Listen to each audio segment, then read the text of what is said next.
مقروض شخص کے عمرے کی 3 شکلیں بنتی ہیں۔ پہلی شکل یہ ہے کہ ایک آدمی مقروض ہے اور وہ اپنے پیسے سے عمرہ کر رہا ہے۔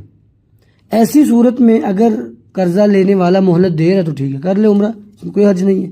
لیکن اگر وہ قرضے کا مطالبہ کر رہا ہے اور یہ اس کو پیسے نہیں دیتا بلکہ عمرہ کرنے چلا جاتا ہے تو اس کا عمرہ صحیح نہیں ہوگا۔ دوسری صورت یہ ہے کہ مقروض آدمی ہے لیکن اس بندے کو کوئی اور بندہ عمرہ کروا رہا ہے۔ ایک شخص مثلا زید مقروض ہے تو اس کو کوئی اور شخص اپنے پیسوں سے اس کو عمرہ کروا دیتا ہے، ایسی صورت میں اس کا عمرہ ٹھیک ہے، اس میں کوئی حرج نہیں ہے۔ تیسری صورت یہ ہے کہ مقروض آدمی یعنی کسی سے قرضہ لے کر عمرہ کرنا چاہتا ہے، ایسی صورت میں دیکھا جائے گا اگر وہ بعد میں اپنا قرضہ بآسانی اتار سکتا ہے تو ٹھیک ہے، وہ عمرہ ادا کر لے۔ اگر اس کے لیے قرضہ ادا کرنا مشکل اور دشوار ہے تو پھر وہ عمرہ نہ کرے، ہاں جب استطاعت ہو تب کر لے۔